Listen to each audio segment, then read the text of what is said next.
কেউ তার চরিত্রকে হেফাজত করতে পারে, সংরক্ষণ করতে পারে, আল্লাহ সুবহানাহু ওয়া তাআলা এই গুণ বিশিষ্ট মুমিনকে জান্নাতুল ফিরদাউসের উপযুক্ত ঘোষণা করে শেষে বলেছেন, উলাইকা হুমুল ওয়ারিসুন আল্লাযীনা হুম ইয়ারিসুনাল ফিরদাউসা হুম ফিহা খালিদুন।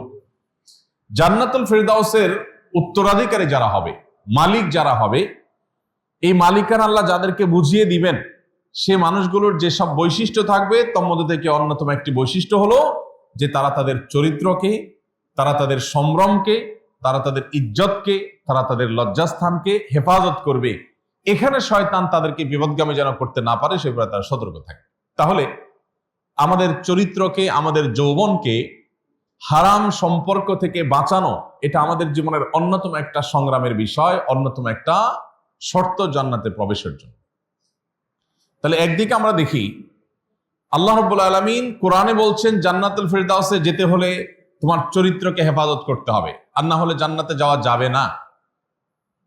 অপরদিকে আমরা দেখি ইবলিস আমাদের বাবা আদম এবং মা হাওয়া আলাইহিসসালাম যাদেরকে সিজদা না করার কারণে আল্লাহ জান্নাত থেকে বের করে দিলেন, এরপরে সে চিরশত্রুতার ঘোষণা দিয়ে সেখান থেকে বের হয়েছে। তার শত্রুতার শুরুই হয়েছে যেটা দিয়ে, সেটা হলো তাদের শরীর থেকে পোশাক খসায় ফেলা।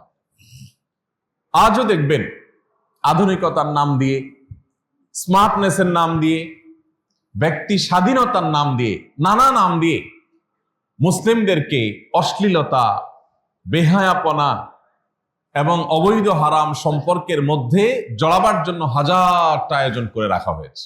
এই জন্য একজন মুসলিম তিনি সবচেয়ে চ্যালেঞ্জের বিষয় হিসেবে যেগুলোকে নিবেন তার মধ্যে থেকে একটা হলো তার যৌবনকে, তার জীবনকে, তার চরিত্রকে কালিমা লাগতে দিবেন না।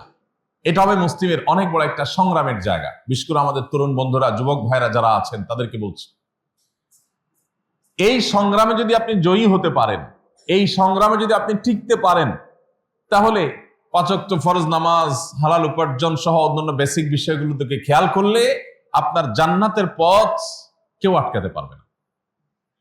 এবং এটা হলো আপনার এই যুগে আল্লাহর ওলি হওয়ার, নেককার হওয়ার, ভালো মানুষ হওয়ার সবচেয়ে বড় প্যারামিটার বলতে পারেন, সবচেয়ে বড় প্যারামিটার, বিশেষ করে তরুণদের জন্য।